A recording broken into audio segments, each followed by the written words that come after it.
Hello everyone, welcome back to my YouTube channel. I'm Shreya Patil. Today we are going to talk about a very important topic, that is 10 very common mistakes that NEET aspirants make.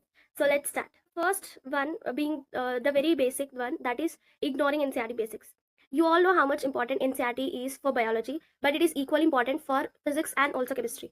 In physics, you may see there are very direct questions which can only be solved if you have read NCERT, like the copper resistivity curve which had come in 2020. It was only related to NCERT, and only the students who have read physics NCERT, only they can solve them. You can imagine how important role NCERT plays in any subject, that is physics, chemistry or bio. In bio, even diagram based questions come very often. Even in NEET 2025, you may see many diagram based questions which cannot be solved if you did not have edge in diagrams in NCERT. So NCERT is a must thing. Even for physics and chemistry also, many aspirants tend to directly jump into very informative books or big books without reading NCERT or without clearing the basics of NCERT, which is a foolishness in my perspective. Because if you are not knowing the basics and if you're not holding a grip in them, then you can do nothing in those big books, because finally what is going to come in the exam is NCERT.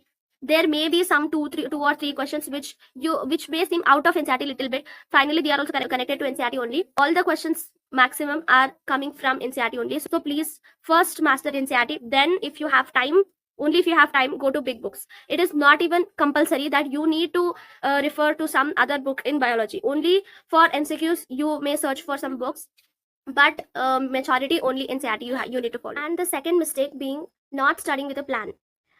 For studying, you need to have a plan always. Like for me, I used to do daily plans, like I need to complete this much in this day, so I need to complete that in that day. My mentality used to be like that I need to complete this much in this day, then I will automatically schedule my day. No, so when you have a plan, you will be mentally ready to schedule your day. You will study productively. That is what I want to say, that if you study without a plan, then you will mess up. So always study with a plan. You may make weekly plans or monthly plans, but the one thing which worked for me was daily plans. I used to first schedule my week according to the weekly exam, and then I used to schedule my days, how much syllabus is coming in this week. According to that, I used to divide it to each day, and then I used to plan my days every day. What happens is, when you don't make any timetable or when you don't make any plan to complete the syllabus, you will just randomly do things. You will overstudy a topic and you will understudy some topics. So this is going to happen. The syllabus will be uneven. That becomes easy when you make a proper plan. You will see that I need to complete this much syllabus. But if you plan it accordingly, then that much syllabus will break down into small segments, and you will be able to complete that. And the third one is not practicing enough MCQs. You need to understand that finally you are going to do MCQs only in the exam. There is no theory which is going to come. Even for bio, how much ever you need, you read NCERT. It is good, you read NCERT, but on the same time, you need to practice MCQs. Like in bio, in one lesson, you need to practice minimum 500 MCQs, because you don't know how questions are framed. The same question can be framed in the 10 different ways. So when you have the idea of so many different questions, then any type of question which is asked in the exam, you will get some idea in the mind that I need to solve by this. When you're giving exam, it plays a very important role. Once you get the idea in the exam hall, then your half work is done. So that idea will come when you practice so many questions. In physics especially, you need to practice minimum 500 MCQs in physics also, for each chapter. For each topic, again, you can divide. In one chapter, if there are 20 topics, then first you divide those 20 topics, and then you solve the MCQs topic wise. First you do which are easy, and then moderate, and then you do hard questions. Firstly, no one will get. Try again and again, and then finally, if you're not getting, then check the formula of that, and then read some theory related to it, and again try, and again if you're not able to do, and then go to the solutions. First, only if you're not able to do, don't directly jump to the solutions. It will be easy to directly jump to the solutions, but don't do that. This will make the whole process complicated, but it will yield you later. Trust me, it will help you. So never ever just go to the solutions and check the answer. The thing why MCQs need to be practiced is, by practicing MCQs, you will build up accuracy and speed, which are very important during NEET exam.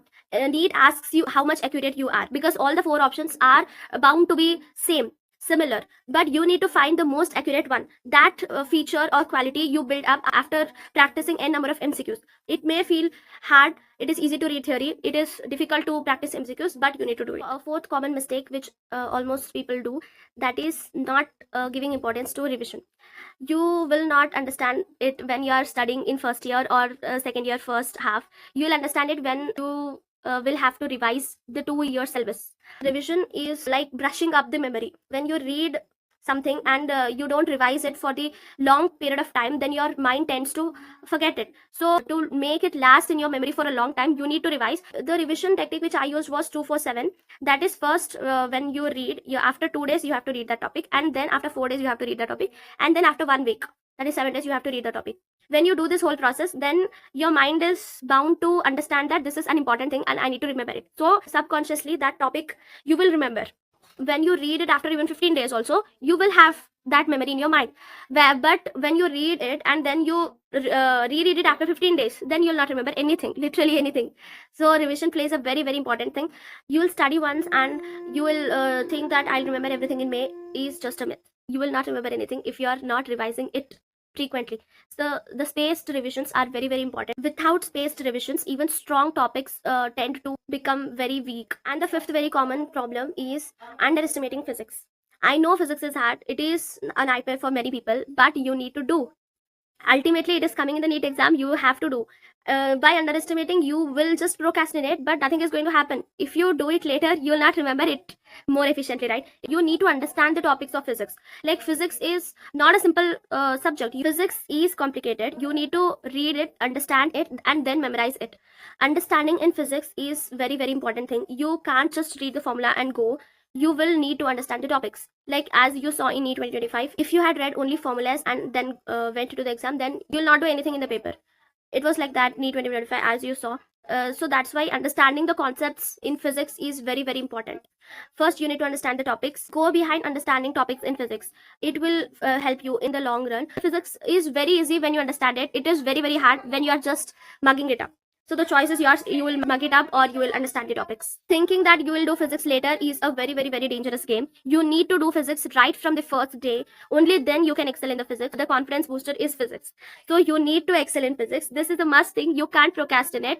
You have to do it one day. So start from the first day itself. The next very common mistake is not analyzing mock tests. This is such a bad thing that if you're not analyzing or if you're not knowing what mistake you're doing, then how will you correct it? So the first and the foremost thing is knowing what you're doing right and knowing what you're doing wrong. So you need to analyze the mock test. If you're giving a mock test of 3 hours, then you need to give equal amount of time for analyzing it. That is 3 hours you need to analyze a mock test. You analyze what are the mistakes you are doing, from which topics you are doing, and how frequently you are doing it. Is it a very silly mistake which you are doing out of pressure, or you're not knowing some formulas, you are forgetting some formulas, then make some sticky notes. Some questions in the mock test you may take just like that. Sometimes if they got correct, then you will consider them correct and you don't check why it became correct. That is a very important thing, that you should check even the correct questions and also the wrong questions. Both are equally important. I think that all the 180 questions have to be rechecked one more time, because sometimes some methods will be not confident that this is the only method to solve the question, but we'll just do it. But after that, when you analyze it, you will remember that this is the method which you need to apply for this particular question. So those things are very important. Please analyze a mock test. Without analyzing, you can't jump to the next mock test. You may make separate error analysis book, which is very, very helpful. Even I made it. You write all the questions which you did wrong for in the mock test, and some right questions also which by mistake got right by luck or something, or also some questions which you are not that much confident about. Write all those questions, and when you go to write the next mock test, once revise the error analysis book and then go to the mock test, then you'll be having in your mind that I need not do these mistakes one more time in the next mock test. The next very common mistake is ignoring mental health. You need to take care of your health, physical and also mental, because first is health and then you go to give the exam, right? How much ever you study, if you're not healthy enough to write the exam, then how will you remember? How will you execute it in those 3 hours? So please, please, please be mentally healthy, be physically healthy, work out, exercise, anything which gives you joy or happiness. I believe that at least 1 hour of the day, you need to give it for yourself, like for your passion or something that which makes you happy. You may pursue some of the hobbies like singing, dancing, like anything which is not related to study. That 1 hour should be not related to study, because you're taking so much amount of stress and you're running 24/7. Then how will your body accept it? It need to get some time, right? You need to be first of all mentally strong. When you're worked out about the syllabus, the exam, then you need to drain that stress. That drain of stress comes only when you are following your hobbies and passions along the way. Just give 1 hour each day, like 1 hour or half an hour every day you give for yourself, for your hobbies and passion. All the stress is going to drain out for that 1 hour or half an hour, and it will prepare you for the next 10 hours of study. That is very, very important. The next very common mistake which many people do is comparing with others. Comparison is okay for some level, but if it is disappointing you or it is demotivating you, then it is very, very bad. Compare with yourself. How better are you as compared to the last time? How your marks have improved as compared to the last one. Competition is good when it is with yourself. It becomes very, very bad when you're doing with others. Compete with yourself.